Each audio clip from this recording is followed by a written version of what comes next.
Happy Thanksgiving month, everybody, and Tony here with my review of Pulp Fiction, which was released on May 21, 1994 at the Cannes Film Festival in France, and was also released in the United States on October 14 of that same year, which I saw 2 nights ago at the Cinestar Kubix am Alexanderplatz. This film was directed and written by Quentin Tarantino. It was co-written by Roger Avary. It was produced by Lawrence Bender. One of the executive producers was Danny DeVito. The cinematographer was Andrzej Sikula. The editor was Sally Menke. The production designer was David Wasco. And it starred the talents of Samuel L. Jackson, John Travolta, Uma Thurman, Ving Rhames, Tim Roth, Amanda Plummer, Bruce Willis, Chandler Lindauer, Christopher Walken, Angela Jones, Maria de Medeiros, Dwayne Whitaker, Peter Green, Quentin Tarantino, Harvey Keitel, Eric Stoltz, Rosanna Arquette, Brona Gallagher, Villamar, Frank Whaley, Burr Steers, Kathy Griffin, Karen Maruyama, and Steve Buscemi. This film has been quite elusive to me growing up as a young film aficionado back in the 90s to early 2000s. And I've seen this being referenced in a good chunk of live-action television shows. By the time I was in my late teens in 2010, I remembered watching a colleague of mine recite the ever iconic Watch monologue originally said by Captain Coons when I was attending a summer program at my old film school, IAFT in Cebu, Philippines. From there, I was immediately hooked, and from that moment, my curiosity about Pulp Fiction sparked. After many lectures about Quentin Tarantino and this film in particular, I also started to watch the film in full as I purchased a DVD of it when I was in Hong Kong back in 2012 and remembered enjoying this film so much. Everything about Pulp Fiction won in my eyes, from the quotable dialogue to all of the colorful and absolutely madcap characters to the amazing tension and thrills that I managed to acquire from this very film. It was such a great viewing experience that I would even consider Pulp Fiction to be one of my most favorite all-time films, totally up there with the likes of Network and Thelma and Louise. Now that it has celebrated 30 years since it was first released to theaters, the question remains, how well does Pulp Fiction hold up? In my opinion, it holds up really well. Sure, some people might think of this as overrated or even overpraised or overhyped, but I argued that the hype for Pulp Fiction is totally well-deserved, and it continues to win in my eyes, all thanks to its strong dialogue, its quotability, and how it was able to keep me on the edge of my seat every time I saw what was occurring on screen. Story-wise, the structure of Pulp Fiction is nonlinear, as in, for any of you who are literary specialists, you'll notice that it does follow the stream of consciousness formula originally popularized by Virginia Woolf. There are certain events in which they are not arranged in a sequentially strict order. First-time viewers of Pulp Fiction may be disoriented with the whole structure of the narrative because it does seem to not give out any answers straight away. Sometimes it does leave you with one question, but then you have to see the hints to piece everything together to finally get to the answer. But what you get out of this story is a lot of tension, excitement, and a whole lot of stakes being raised, even when some of the stakes might seem mundane on paper, but manage to be totally exaggerated and hyperbolized once you have Quentin Tarantino and Roger Avary in the mix. This follows an eclectic set of characters, from a burglar couple at a diner to a hitman duo consisting of someone who seems a little bit more straight-laced and more mature and focused, as opposed to his partner who's a little bit more vivacious, an aging boxer who is on the verge of retirement and his young girlfriend, a young aspiring actress who also happens to be the wife of the hitman's mob boss, and a junkie who's also in cahoots with the hitman, and they all contribute to this film even with their diverging narratives. This is also backed up by some tight and extremely strong writing that manages to keep viewers at the edge of their seats and manages to keep them glued even until this film is finished. On top of that, the sequence of this film is as follows.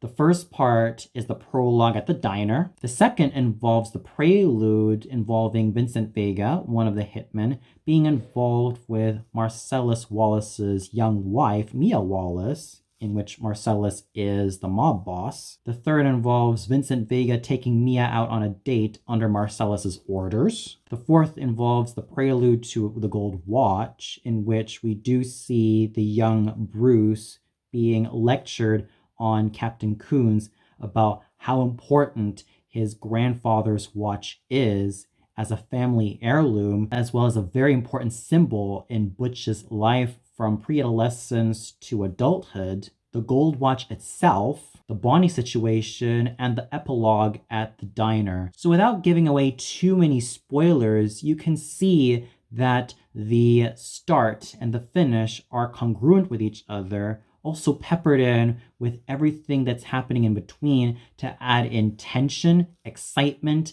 and a whole lot of thrills, with the characters sometimes being involved with desperate situations and situations that might end up changing the course of their life patterns, as well as their life choices and what they're going to do with it from then on. One example of iconic sharp writing in Pulp Fiction is Jules Winfield's version of Ezekiel chapter 25 verse 17. It's a monologue / Jeremiah that has managed to be imprinted in pop culture history, all thanks to Samuel L. Jackson's superb delivery that is so full of intensity, bite, and a whole lot of vociferousness to be found in his vocal delivery as well as in his manner. The New International Version of Ezekiel 25:17 goes like this: I will carry out great vengeance on them and punish them in my wrath.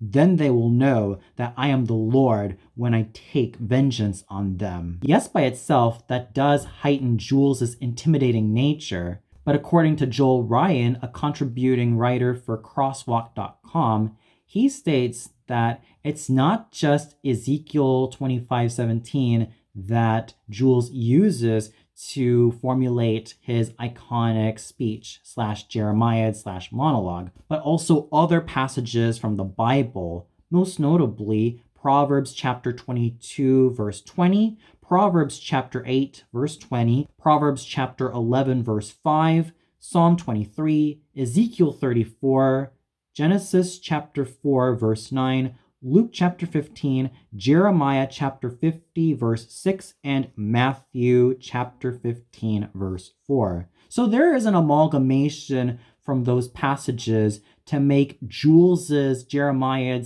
/ monologue more intense, and shows that yes, he is a man who means business in his bloody line of work as a hitman, and who also accentuates his aggression as well as his vociferousness and his unabashed cruelty when he's about to do away with his victims. But Jules is also a man who is torn between wanting to continue to pursue this bloody line of work with wanting to find something much higher than just being paid to kill a bunch of lowlives, let alone unwilling victims who dare cross his and Vincent's paths. He also wants to find a higher sense of spiritual purpose, hence his usage of Bible passages to ensure that his victims die somewhat meaningful deaths, even though they are extremely aggressive. First-time viewers of Pulp Fiction may be disoriented with the non-linear style of storytelling, let alone how jumbled up some of the plot elements seem to be and how they wrap around.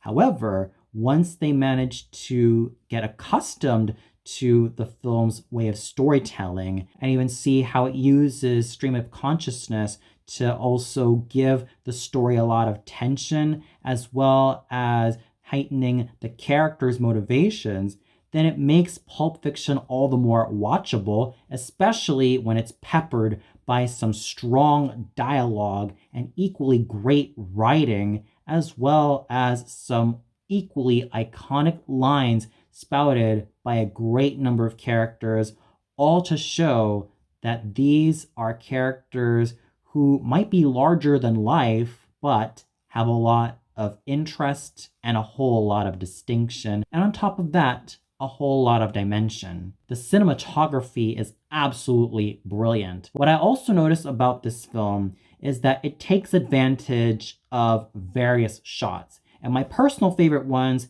are the extreme close-up shots. From the extreme close-up shots of Jules reciting his Bible passage or his version of Ezekiel chapter 25, verse 17, and even harshly interrogating Brett if he speaks English and demands him to stop answering with what, to Vincent opening up that mysterious briefcase with something rather precious in it, to even medium close-ups of specific characters reacting to some of the dialogue. The reaction shots also show that actions, let alone reactions, speak a million times louder than words, such as when Marcellus is talking to Butch at a bar. The subtle reactions on Butch's face shows that he is in a somewhat more submissive position as opposed to the more looming dominant presence that Marcellus embodies. Or even a shot of Mia's and Vincent's feet when they're at the diner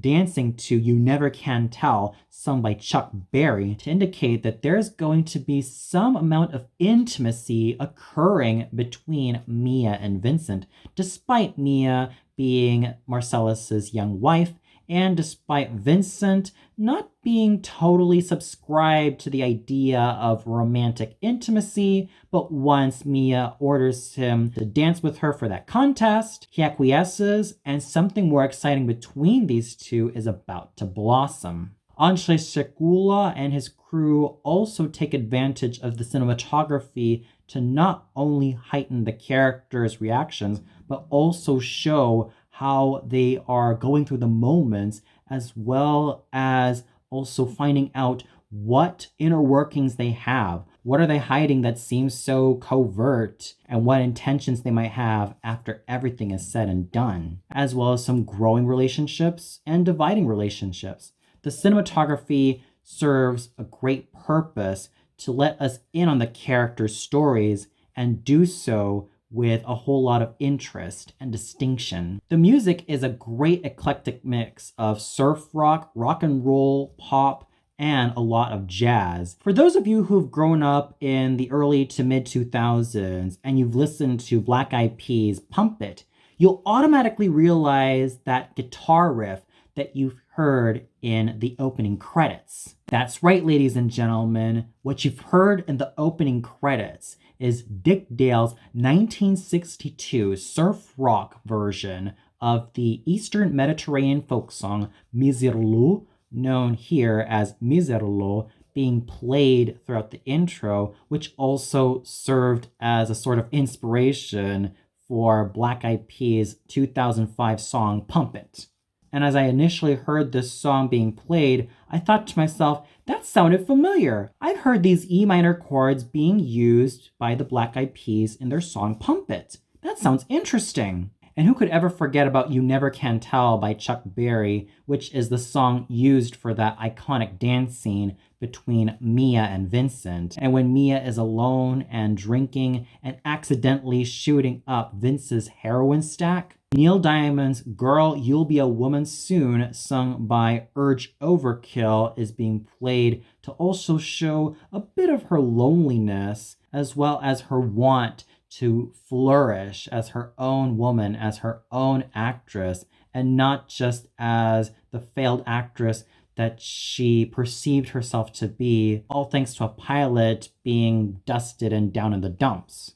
The eclectic use of music also heightens the characters' motivations, as well as what they're going through at this very moment, and also serves to keep the audience at the edge of their seats and keep their interests alight even until the end of the film. All the characters have distinctive personalities, even though you might not want to meet them in real life. Jules Winfield and Vincent Vega might seem to be, on paper, those two guys who go around killing people. But these two hitmen also have superb camaraderie. Jules Winfield is the more experienced, mature, and more ponderous of the duo, but be careful never to cross his path the wrong way, or he'll end up becoming aggressive, angry, vociferous, and will also rain down his own vengeance upon you should you ever dare challenge his authority, let alone put him in a situation where he might have to kill you. The younger Vincent is more charming, yet somewhat naive considering that he is the younger of the duo. And he's not particularly interested in pursuing romantic relationships because he just sees his little date with Mia as nothing more than a job,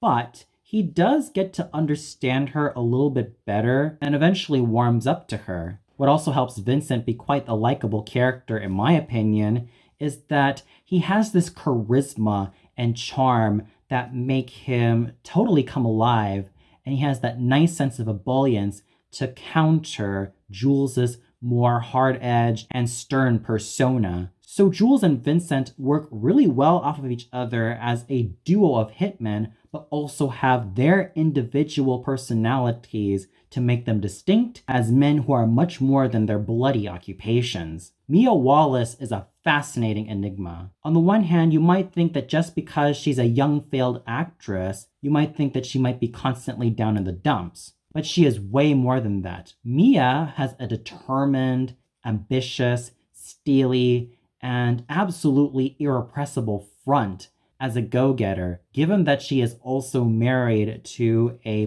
prominent mob boss in the form of Marcellus Wallace. When she wants something, i.e. the trophy for the dance contest at the diner, she is not afraid to go get it and do so with flair and aplomb. This is also accentuated with her status as Marcellus's wife.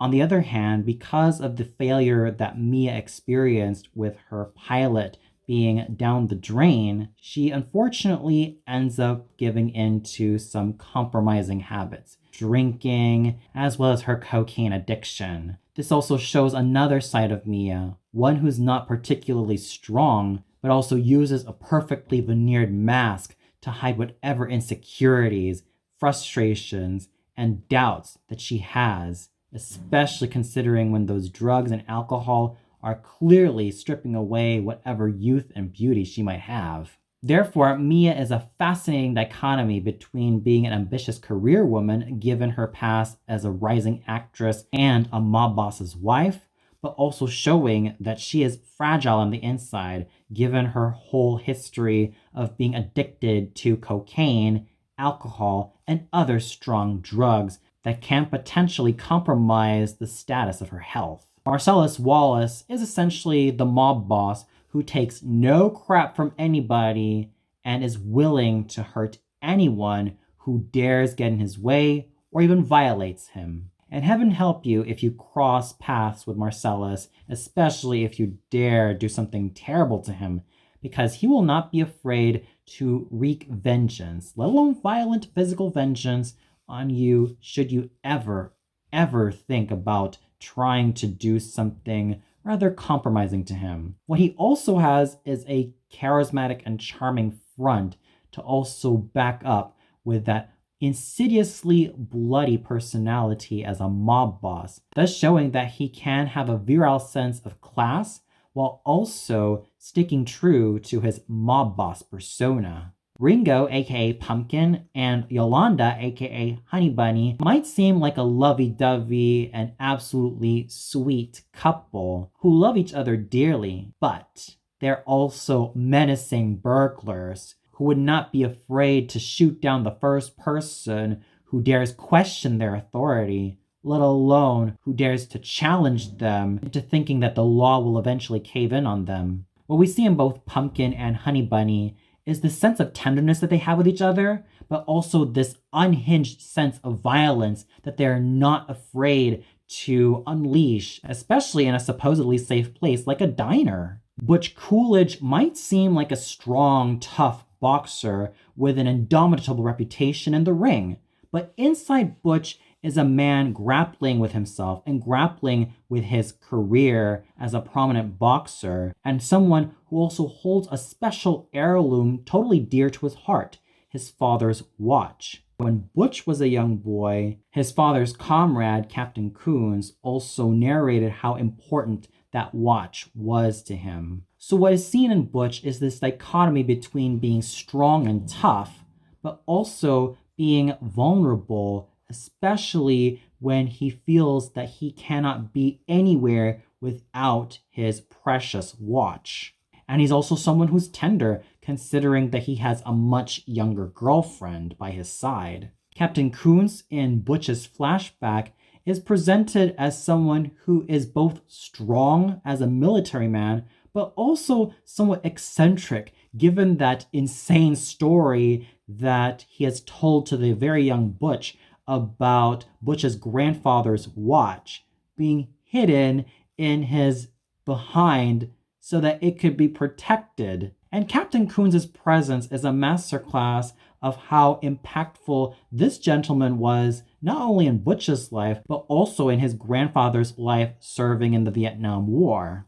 I've always found Lance to be quite an underrated character because despite him being a junkie and a drug dealer, there's nothing too threatening about him. There's something rather naive and childlike about Lance that makes me totally smile and totally laugh every time he's on screen. For example, you might think that a usual drug dealer might be out trying to manage all the drug supplies and all that stuff, but when Vincent tries to call him, especially when he is in a desperate situation during Mia's overdose, he is on the couch watching an old cartoon, eating cereal, as if though he were a child in the 1980s, let alone in the 1960s, 1950s, sitting in front of the television with milk and sweet cereal and enjoying that show. So there's just something about Lance that makes him absolutely charismatic and charming. And that's also thanks to his dichotomy of being this mature man, but also being quite childlike. Jody and Trudy are essentially Lance's charges and right-hand women. And they also have their own sense of vibrant and devious personalities to complement each other well. Winston the Wolf is a take-charge, no-nonsense mob boss fixer who takes no crap from anybody and rules the screen with his strong presence, thus showing that he is not meant to be underestimated. And if he wants the job done his way, he'll make sure that you do the job the way he needs it to be. Esmeralda Villalobos is a woman shrouded in mystery and sheer fascination. Her dark elegance also complements with her fascination for the macabre. When she hears the news about Butch's victory, especially considering that he ended up killing his opponent in the ring with his signature punches, she is fascinated with his recent escapades and has a darkly alluring sense about her that not only heightens her mystery, but also heightens her overall fascination and fancy for anything that is bloody and macabre. Fabienne is Butch's younger French girlfriend. She is sweet, but really naive when it comes to the importance that that watch has on Butch. Nevertheless, she proves herself to be an unconditionally loving girlfriend who only wants to see her boyfriend happy, but also fears that something terrible might happen to them. For better or for worse, Fabienne remains as a loyal girlfriend to Butch and ensures that she will always be by his side no matter what the occasion or no matter how bad things are going to get for the both of them. Jimmy might seem to be Jules's and Vincent's friend, but he is also quite irritated with their bloody escapades and doesn't even want to do anything that involves them having these bloody affairs let alone having anything to do with organized murder. But he reluctantly gets himself on board with whatever shenanigans those two hitmen have, even though it is clear that his hesitation speaks loud volumes. Marvin, Brett, and Roger may be associates of both Julius and Vincent, and by that longer extent, Marcellus, but they've also proven themselves to be rather unfortunate victims of Jules's and Vincent's wrath, especially where Marvin is concerned, considering that he is as much of an asset, although his association with them could land him into a whole lot of trouble, let alone swimming with a fish. Finally, there's the diabolical duo of Maynard and Zed. You might think that at first glance, Maynard might be a respectable store owner who wants to protect his arms shop from being robbed.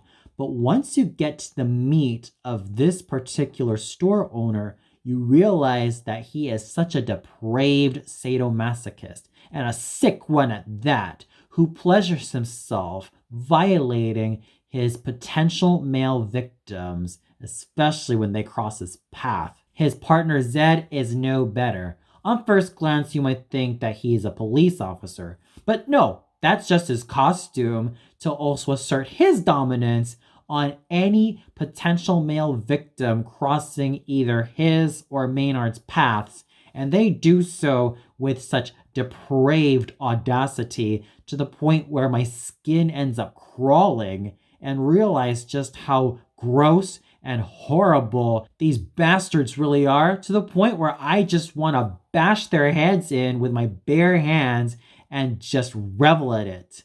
That is just how depraved both Maynard and Zed really are as a couple of sadomasochistic monsters, never to be underestimated, let alone to be messed with. All of Pulp Fiction's characters, from the main characters to the minor characters to some side characters, even to some cameo characters, all have a purpose in the story. They were able to just fill it with so much intrigue and thrills and a whole lot of tension that I found myself thoroughly involved with everything they endured. They may not be the most lovable set of characters, let alone the most likable, but you can understand what makes them tick. You can understand what motivates them, what drives them, what purpose do they have not only in their professions, but also their lives as a whole. And they all serve their roles exceedingly well, for better or for worse. Whether they be depraved like Maynard and Zed, or inwardly troubled like Mia, or intimidating like Marcellus, or just plain awesome like Jules and Vincent, and even multidimensional like Butch, you can be completely engaged with everything they had to offer because they are that well written and they have a whole lot of personality to boot. And speaking of such great characters, they wouldn't be the characters that they are without some really awesome acting. And thank goodness for this cast of wonderful thespians. But before we get on to the main actors, I'd also like to salute Phil Lamar, Frank Whaley, and Burr Steers for their excellent contributions as Marvin, Brett, and Roger. Yes, the roles that they've played are quite thankless, but they've managed to pull it off really well thanks to their charisma and their flair for drama and a bit of comedy, albeit dark comedy in this case.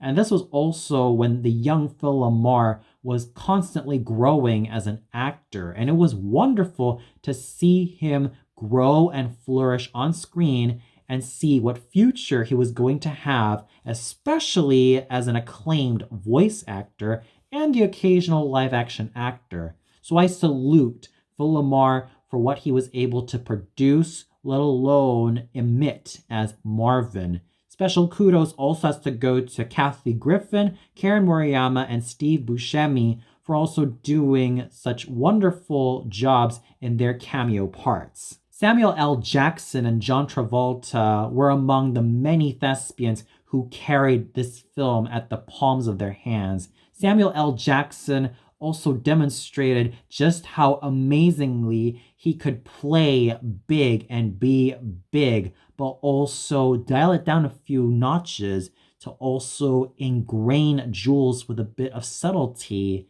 and introspectiveness that makes his character mature, experienced, and someone you could understand despite the terrible deeds that he and his partner have done. And Samuel L. Jackson just wins exceedingly well as Jules Winfield. John Travolta exudes charm, virility, handsomeness, and a whole lot of charisma as Vincent Vega. Coming from someone who was also renowned for being the main hero from Grease, he also managed to use that charm from Danny Zuko to be also injected as Vincent, most especially with his chemistry with Uma Thurman as Mia Wallace. On top of that, Travolta's virile ebullience manages to complement Jackson's more pensive yet virile and equally aggressive performance, and he was able to play off of him exceedingly well to the point where the chemistry between Samuel L. Jackson and John Travolta as Jules Winfield and Vincent Vega was absolutely amazing. Speaking of Uma Thurman, wow, was she amazing as Mia Wallace. Her alluring features and how hypnotic she was every time she was on screen made her an absolutely exceptional actress.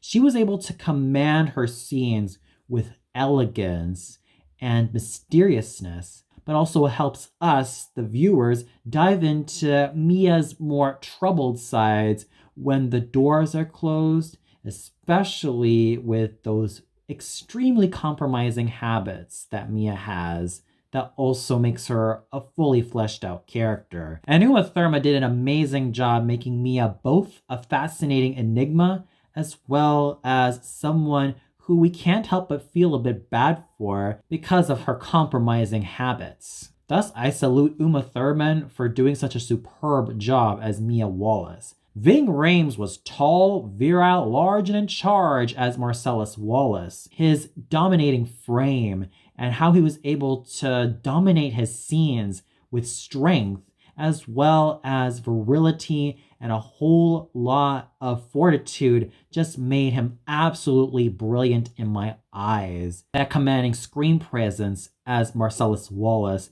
made me see that that is a mob boss right there, never ever to be messed with, even when he ends up being humiliated and ends up bouncing back up to show that he is the real boss. Tim Roth and Amanda Plummer had excellent chemistry as Ringo, aka Pumpkin, and Yolanda, aka Honey Bunny, thus showing that they can play well off of each other, what with Tim Roth's suaveness and his elegance and his virile charm, complementing Amanda Plummer's more vibrant, nervous, and exciting personality to the point where I bought them as a couple and fell in love with their wonderful chemistry as boyfriend and girlfriend, who may be charming to one another, but absolutely vicious toward anybody who dares cross their paths. Bruce Willis exhibits both virile masculinity and a whole lot of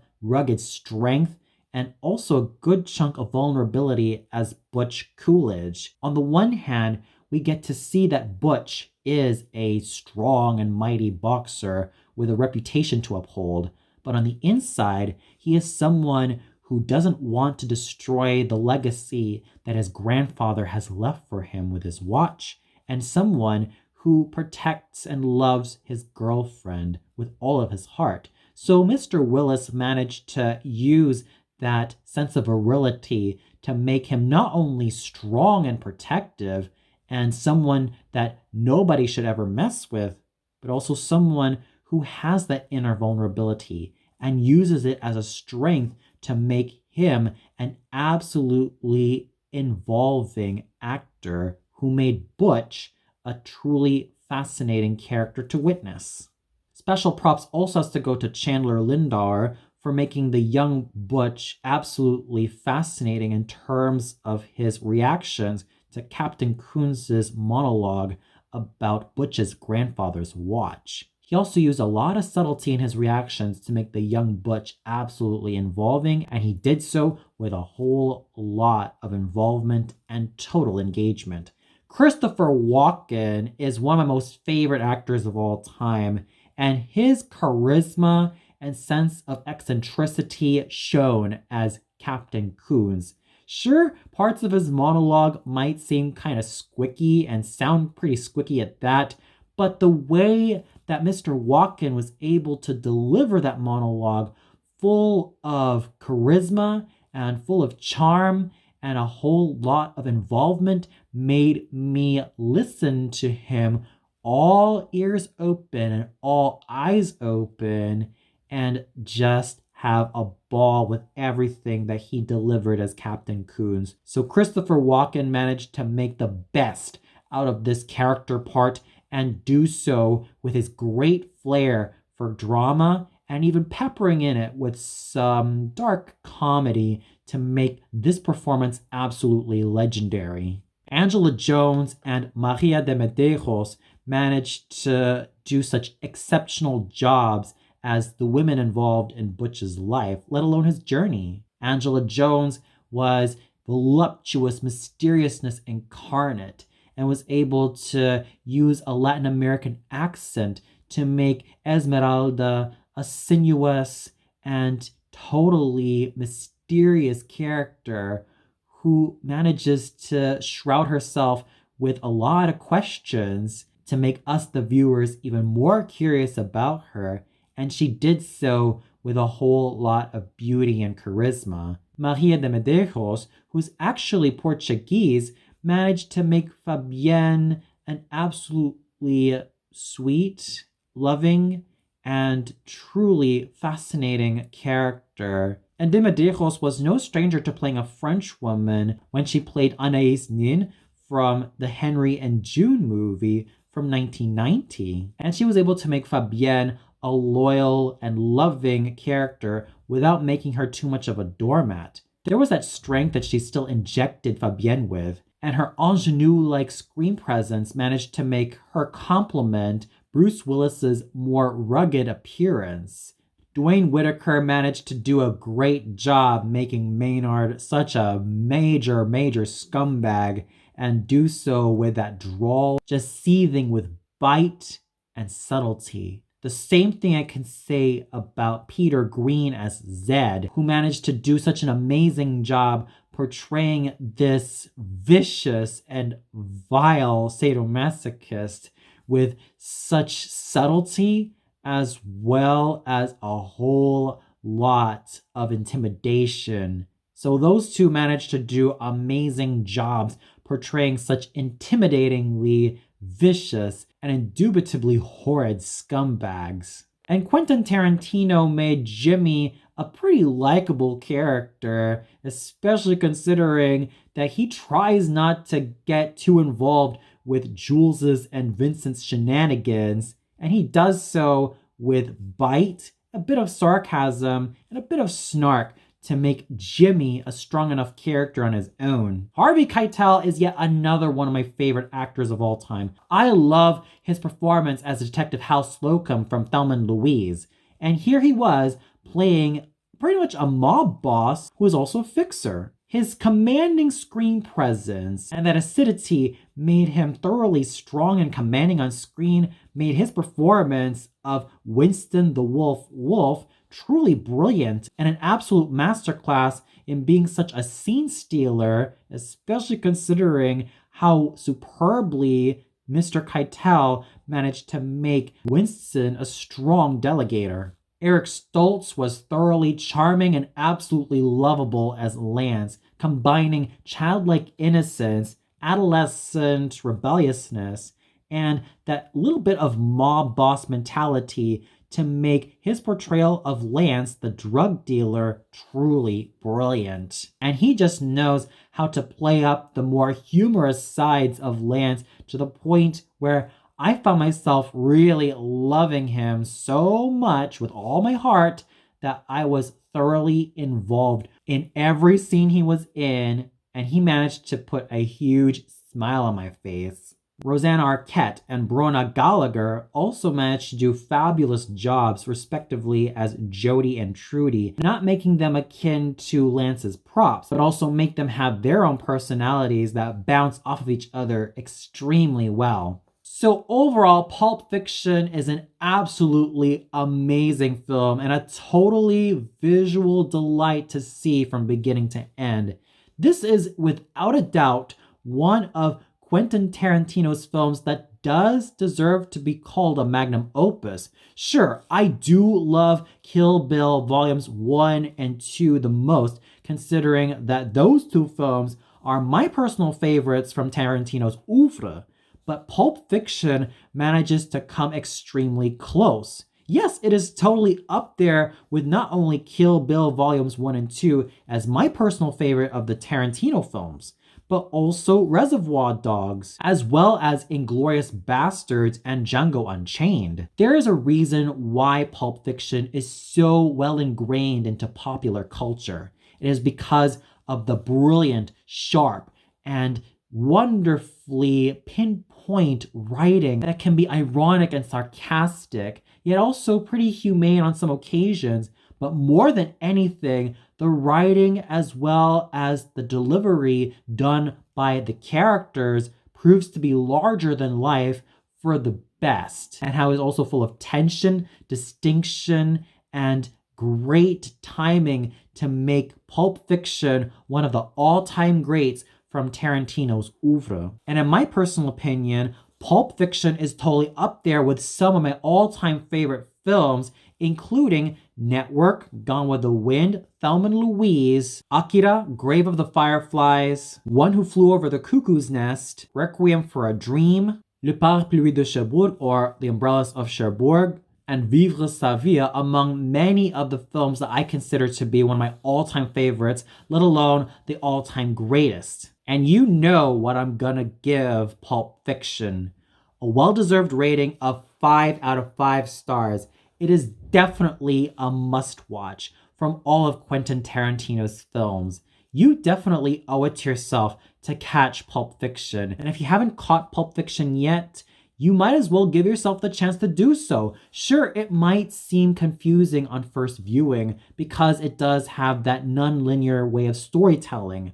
But once you're able to piece it all together, and once you're able to see what these characters are going through, let alone understand them, then you might find some enjoyment with Pulp Fiction. It does take some time to get used to this film because it's quite unconventional in its storytelling, but once you find yourself being suckered into Pulp Fiction's madcap world that's full of class and a bit of trashiness, as well as a lot of brilliant things just brimming about this film, then I'm sure you will have a ball in terms of the overall enjoyment that you will have with Pulp Fiction. And as it was celebrating its 30th anniversary, I say that it is high time to rediscover this all-time classic, and you will definitely have the best time possible. Whether you watch this in the cinema or even have it on DVD or even watch it online, I'm sure that you will have the best time possible with Pulp Fiction. And for those of you who caught Pulp Fiction, whether you caught it in the cinema back in 1994 or even caught it recently, what'd you think of it? Did you really enjoy this film and everything that it had to offer? Was there a particular scene that you loved the most? Was there also a character that you found yourself rooting for, even though you might feel that some of the characters in Pulp Fiction may not be the most likable? Or did you feel like this film was way too overhyped? Please let me know in the comments below. Well, that's it for my review of Pulp Fiction. Tune in tomorrow for my review of Donizetti's Lucia di Lammermoor, starring Serena Saez as Lucia. So until then, have a great Thanksgiving month, everybody.